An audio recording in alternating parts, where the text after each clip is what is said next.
E aí, pessoal, bora para mais uma explicação? Hoje o papo é sobre algo que, olha, assusta muita gente que está aprendendo um idioma novo: os erros. Mas e se eu te disser que o medo de errar é, na verdade, o seu único grande obstáculo?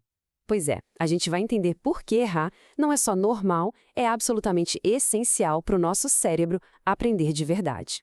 Para começar, vamos jogar essa frase na tela do Benny Lewis, um poliglota que fala tipo mais de 10 idiomas. Parece até piada, né? Cometer o máximo de erros possível soa completamente ao contrário do que a gente sempre ouviu. Mas acredite, essa ideia maluca é a chave para destravar a fluência. Fica aqui que a gente vai desvendar esse mistério. E isso leva a gente direto para o que eu gosto de chamar de paradoxo do erro. É uma ironia danada, né?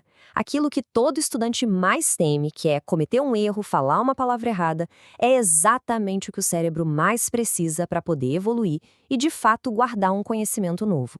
E isso, gente, não é achismo, é ciência pura.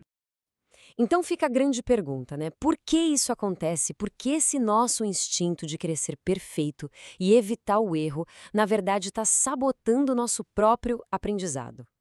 A resposta está na forma como o nosso cérebro foi programado para aprender. E é exatamente isso que a gente vai desvendar agora. Bora para a nossa primeira parte, então. A gente vai voltar um pouquinho no tempo para entender uma pesquisa que mudou completamente o jogo, a nossa visão sobre o que é um erro. É hora de olhar para aqueles tropeços na língua com outros olhos, com mais carinho, eu diria. A grande virada de chave aconteceu lá nos anos 60. Um linguista chamado S. Pitts Corder, ele mostrou que nem todo erro é igual. Ele fez uma distinção. Uma coisa são os deslizes, sabe? Quando a gente está cansado, distraído e fala algo que já sabe certo. Outra coisa são os erros de fato. E o mais genial é isso que o slide mostra. Esses erros não são falhas. Pelo contrário, eles são a prova de que o cérebro está ali, trabalhando, testando hipóteses, construindo novas pontes. Erro, nesse caso, é sinal de progresso. Logo depois, veio o outro cara, o Larry Sillinger, com um conceito sensacional: a interlíngua. Pensa nisso como uma versão beta do idioma que está se formando na sua cabeça. É um sistema próprio com sua própria lógica. Por exemplo, quando um brasileiro fala I have 25 years in English, não é um erro aleatório. É a lógica do português sendo aplicada. Ou seja, a interlíngua é um sistema super inteligente que está em plena construção.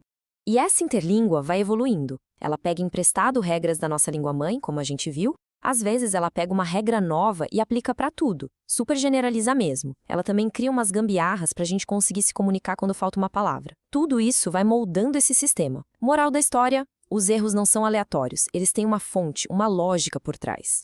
Beleza, então a gente saiu da teoria da linguística e agora vai entrar na biologia. O que de fato acontece lá dentro do cérebro quando a gente aprende e principalmente quando a gente erra. Vamos ver como a neurociência joga totalmente no nosso time nessa jornada. A base de tudo isso tem nome: neuroplasticidade. O nosso cérebro não é uma pedra, algo fixo. Ele é tipo argila. Cada experiência nova, cada tentativa, cada erro que é seguido de uma correção, tudo isso literalmente remodela as conexões entre os neurônios. Aprender um idioma novo é fisicamente mudar a estrutura do seu próprio cérebro. É poderoso demais isso. E aí entra um conceito incrível de um psicólogo chamado Robert Bjork: a dificuldade desejável. Sabe aquele estudo que parece fácil demais, que flui sem nenhum esforço? Pois é, ele mostrou que geralmente esse aprendizado é superficial, entra por um ouvido e sai pelo outro.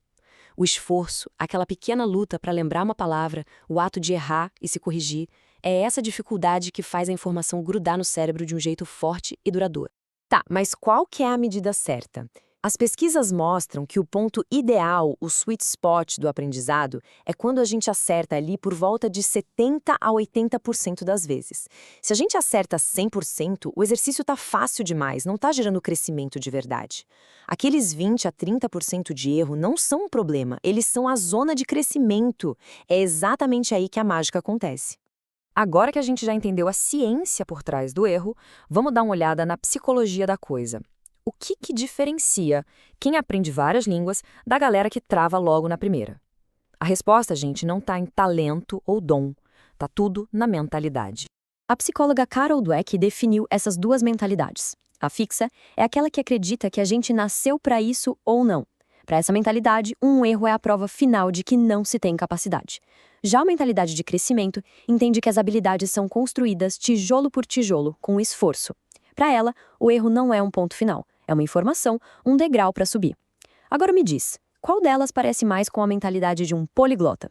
E essa citação do poliglota Luca Lampariello é simplesmente perfeita. Pensa nos erros como uma bússola. Cada vez que a gente erra, é como se a agulha da bússola se ajustasse, mostrando o caminho certo. Sem esses sinais, a gente ficaria perdido, andando em círculos, sem saber para onde ir ou o que precisa melhorar. Muito bem, chega de teoria, né? Bora pra prática. Como é que a gente pode, no dia a dia, mudar essa relação com os erros e transformar eles nos nossos maiores parceiros de estudo? Vamos ver umas estratégias bem concretas para começar a usar hoje mesmo. O primeiro passo é mudar a perspectiva. É tipo vestir o jaleco de um cientista. Um cientista não fica com raiva de um resultado inesperado no laboratório. Pelo contrário, ele fica curioso, ele anota, ele investiga. Cada erro seu é um dado, é uma informação valiosa e gratuita sobre o que precisa ser ajustado. A meta é se tornar um colecionador de dados, não uma pessoa com medo de errar. Para isso acontecer, é fundamental criar uma zona de segurança para errar. Comece praticando em situações de baixo risco, como falar sozinho no chuveiro ou escrever um diário sem se preocupar com a perfeição. É importante entender que a maior parte do tempo de estudo é treino, não é uma apresentação final. E quando encontrar um erro, comemore, manda um boa, aprendi mais uma. Essa atitude treina o cérebro a ver o erro como algo bom. E quando o erro acontece, o tipo de feedback que a gente recebe muda tudo. Não precisa ser algo agressivo. O recast, por exemplo, é quando a outra pessoa simplesmente repete a sua frase, só que do jeito certo, de forma natural. É super eficaz. Ou a elicitação, que é quando alguém te dá uma dica para você mesmo se corrigir. O mais importante é criar um sistema de feedback que ajuda, que impulsiona e não que paralisa. E para a gente fechar, fica essa provocação final. A jornada para a fluência não é sobre evitar erros, é sobre abraçar cada um deles. Eles são combustível, a prova de que a gente está se esforçando, está crescendo. Então a pergunta não é se você vai errar, mas sim qual erro você vai ter a coragem de cometer hoje para chegar um passinho mais perto do seu objetivo. Pensa nisso e bora errar para aprender de verdade.